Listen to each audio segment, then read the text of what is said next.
Sen senin işlekte. Sabri, rəhmət Sabri, zaman içindəməz. Bax, bu gözəl yerdə təsəvvür gətirək. Sen neyse bunlar. Sən deyirsən, Olumsan. bax, bu cür gözəl evin təmir olunması, yenidən bərpa olunması və qaçqınlara, köçkünlərə, çətin şəraitdə yaşayanlara verilməsi üçün dövlətimizə təşəkkür edirəm. Qardaş, bax, mən şəxsən 20 il işləyirəm, Allah haqqı belə evim yoxdur. Peyğəmbər haqqı belə ev tikmək üçün adama 150-200 pul lazım.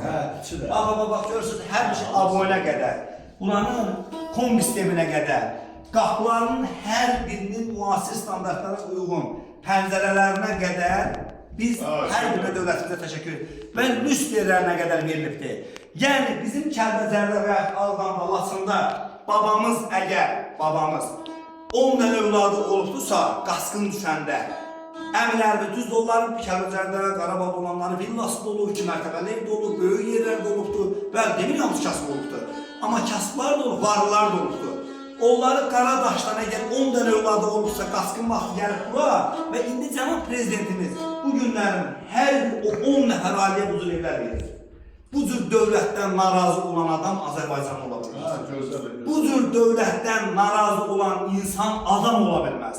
Şəxsən mən Müsal Kəlbəcəri Allah haqqı qaçqın deyirəm, amma mənim əmlərim, dayılarım, bax, aşıq kəsimizdir, Abdullah Uşaqları sevdiyəm Kəlbəcəridir, Nadir Kəlbəcəri və eşq olsun, bir dənə gözəl saz gedirik inşallah. Eşq olsun, gözəl bütündə. Aylarlar həsrətin şəhrin, özlərimlərə hayallərə, yalanlara, bazalanlara,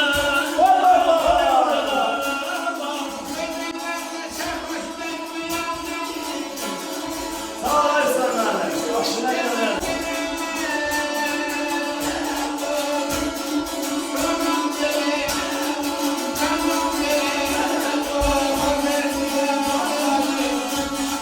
Qardalar başımdan getdi, maymun qaskən qalandı getdi. Həmin alınlarım, altınlarım burada. Sevdiyəm, sevdiyəm, aldı getdi.